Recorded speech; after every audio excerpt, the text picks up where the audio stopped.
In many primary schools, sex education is often neglected. Very often there's little more than a lesson on reproduction, taught as part of the science curriculum.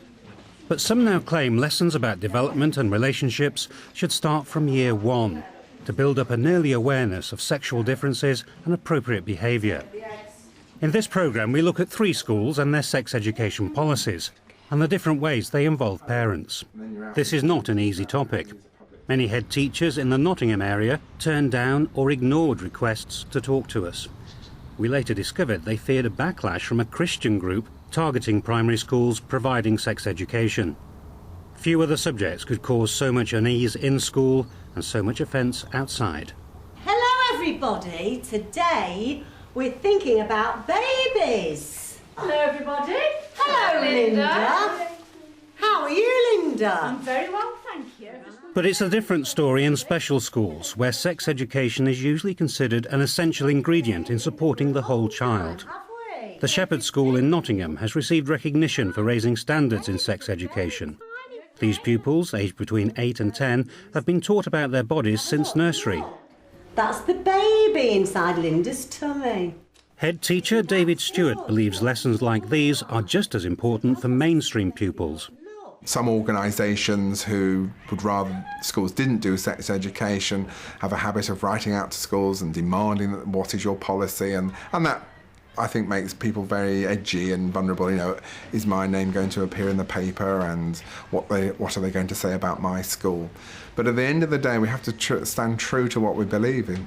It's about understanding about their bodies, respecting dignity, respecting other people's privacy. It's about making choices, decisions in life. These are skills that they're going to need for the rest of their lives. Back in the classroom, the mum-to-be is replaced by a mum and baby. This lesson is led by Deputy Head Angela Mallet. Looking on is sex education pioneer Dilys Went of Warwick University. Look at Emily's little tiny toes, look. She's got very little tiny toes. I thought that was a super reinforcement of all the basic things that we need to do in sex and relationship education. It was very involved, the children were involved all the time. All of them were involved, whatever their level of ability, which is great. You used all their senses. They were listening, they were touching, they were smelling. Whose jumper do you think this is? Who's this bought for? Was it Michelle or Emily? Or Kieran? Kieran. Do you think that was for Kieran? Let's have a look. Yeah. Do you think it was for Kieran? Yeah. Or do you think it's a little bit big? It's a bit big. That's for Michelle.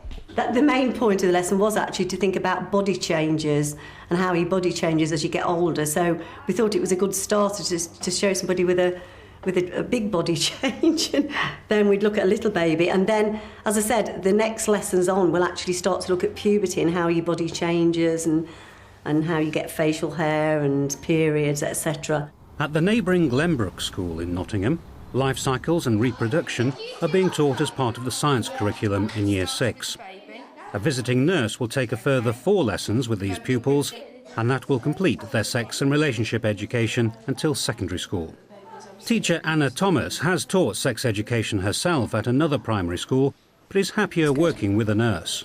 We obviously participate in the discussion we have, and the nurse brings in videos and different things, and she knows the area because she also works in the secondary school. They see that this is something that's quite important. We've got a visitor coming in to teach it to us rather than the everyday teacher. I mean, I have taught it myself and it works just as well, but it's nice for the teachers as well to know that there is a qualified professional coming in to do those lessons. What approach do you take if a pupil asks a question that goes beyond what you think is appropriate? We always say that, you know, obviously we're sorry, but at the moment we are not able to answer that question, but they are happy to go home and ask their parents, or if they're too embarrassed, then I have actually been out to parents and asked these questions with the child there. Really? Yes. Because there are times when children don't want to ask their parents. But they're happy to ask the parents if you're there with them? Well, if they're not, then I will ask the parent for them. Because if it's important for that child to know, then obviously that child needs to feel that they can ask someone about it. So for example, give me an example of what that was, if you can. I had a child who wanted to talk about masturbation, and at that time he was a Year 4 child. which was not appropriate. I did not feel it was appropriate. So I went out and spoke to his mother and said, you know, and the child was there, he wants to know about masturbation, could you please sit down with him? And she said, oh yeah, that's fine. And the parent was very happy with that. Glenbrook's head teacher, Paul Heary, believes there's no need at the moment for his school to provide more sex education. It should be enough. I think, you know, we don't have any input in terms of what children, you know, what children are learning at home. We don't have we know there's other influences outside of school that children will get some information from that's often maybe misinformation, and children will get part of the story. So I think it should be enough, but it's something that, you know, that we'd have to be aware of. We asked if we could film the nurse taking a lesson, but were told she'd been advised not to take part, reflecting a general reluctance to discuss the issues in Nottingham. I think that it is something that schools are wary of being misrepresented. You know, it's because it can be something that can be sensationalised, and one of the reasons why we have sex education in primary schools is to take some of that element away from it for the children, you know, as far as the children are concerned, so that it doesn't become something that's based on misinformation and sensationalised ideas that picked up from, you know, from unreliable sources. We moved over the county border to the Sketchley Hill Primary School at Burbage in Leicestershire to hear about their new policy of beginning sex and relationship education in Year 5. For a long time we've thought that really we needed to develop the sex and relationship policy within the school to meet with the needs of our children in this ever-changing world that we seem to be living in. The children are exposed to far more media, far more through the television, through newspapers, and we wanted to make sure that our children were educated in sex and relationships just the same way that they would be in any other area of the curriculum.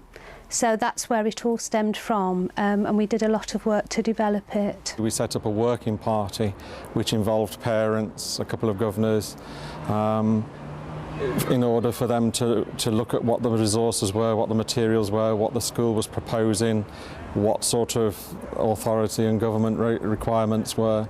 And they met on a regular basis. We discussed it at a committee of the governing body. They took a lot of time looking into it, and then reported to full governors. There are some parents that really want to go into contraception and all sorts of things, which I certainly regard that in a primary school that's just a step too far. And there are some parents that think perhaps what we're doing, just showing the children the differences between boys and girls growing up. Again, those parents, when they come and have a discussion, an open discussion with other parents, you know, hopefully over time that they can see that it's the right way, because this is what the children need to know. They need to be equipped to face the future. The difference between the leafy avenues of Burbage and the council-built estates of Nottingham is as stark as the contrasting involvement of parents. At Sketchley Hill, more than 60% of parents turned up to a meeting on sex education. At Glenbrook, there just isn't any demand. I've never had a parent who's come to me and raised concerns or even asked questions about our sex education programme. We're a community primary school, and we have a very close contact with our parents. We discuss issues with our parents on a regular, daily basis, and I'm very confident that if they had concerns, they would not hesitate in making them known to us. The Shepherd School actively seeks views by organising parent groups. These meetings are also a valuable way of sharing problems. What I'd like really is to hear from you about what you think we ought to be. We're going to be meeting for 4 sessions over several months. What you think ought to be in there that we can be helping families with their children at home. I think the sooner you start talking to children about the body parts, you know, the better, the earlier. Yes, yeah. I mean, you don't have to go into great details. You can start off simple by, when they're having a bath, saying this is your face, and on your face there's your eyes, and this is your nose, your mouth, you know, that sort of thing. And then each week you move on to something else, and then you try and get them to repeat it if they've got language, or just point to the individual body part. Yes. And I think the earlier you start, the better. Yeah, I mean, I totally agree, Annie. I think we tend to do those songs, don't we? Head and shoulders, knees and toes. So they all know the head, they know the shoulders, they know but the bits in between, they don't know what the names are. Parents need to feel comfortable about talking about body parts, because perhaps with normal children you wouldn't have to do that. They probably learn about that in more natural ways at school, right, with friends, whereas here you've got to take a more active role. It's not just parents who are uneasy talking about sex. Teachers often steer clear of sex education because they haven't been trained or because they're nervous about Clause 28. At the Shepherd School, newly qualified teachers get their own sex education lesson and reminded that Clause 28 no longer exists. Right, question number 7. Local authority employees are prescribed from teaching about or promoting homosexuality by Clause 28, Local Government Act 1988. True or false? I know the colleagues that I've worked with in the past have definitely thought that is true. Right. Well, it actually no longer exists. It's been repealed. Okay, first repealed in Scotland and now in England and Wales. But even when it was in place, it didn't actually apply to schools, because it actually applied to local authorities. The government at that time had already taken sex education responsibility away from local authorities and given it to governors. But this piece of legislation was used by schools, in primary schools, in secondary schools, not only not to do any work around homosexuality in terms of sex education, but any sex education. And teachers became very, very anxious and thinking, oh dear, will I get into trouble if I do this? Isn't there that Clause 28? They didn't necessarily know what it was about or what its implications were, or whether it did apply to them. And, you know, there is always this anxiety amongst staff about the law, and this is why it's really, really important that we discuss this so that we can clarify that, so people know what they can and cannot do. And how many prosecutions do you think there were in all the time that the clause was in place? None.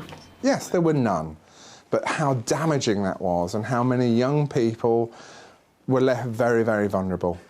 And here we are in a society, we're worried about the spread of HIV and AIDS, the huge amount of STIs, massive chlamydia is a big issue in our region, and yet here all these people making excuses why they shouldn't be providing education for people so that they could better protect themselves. Terribly, terribly damaging. What I would say, that all staff need to be involved in training, even those who aren't going to formal education. I think what we need to be using is a range of people. If there is a school nurse who's prepared to do that, then we should be sort of making sure they work alongside teachers and parents. There isn't one profession, I don't think, that can offer this. While early sex education is important for all children, it's essential for those with special needs. David Stewart welcomes moves to place special needs pupils in mainstream schools, but he has a warning for their head teachers. If you're not providing adequate sex education, you're putting the pupils at risk. We know that statistically, people with special education needs are much more vulnerable to abuse, both as children and as adults. We know that. So if we know that, what are we doing in terms of providing education? We also know that many of the young people with special educational needs will miss out on the informal learning, the learning that we learnt as we grew up from our friends, from our family, what we were able to read, what we could interpret from watching television. We were able to give it a context. And therefore, we have to make sure that that is as part of their formal education, because they're missing it out in the informal. David Stewart is increasingly involved in helping develop sex education programmes in mainstream schools, meeting head teachers around the country. He's aiming to persuade those who say, "No sex education, please, I'm nervous."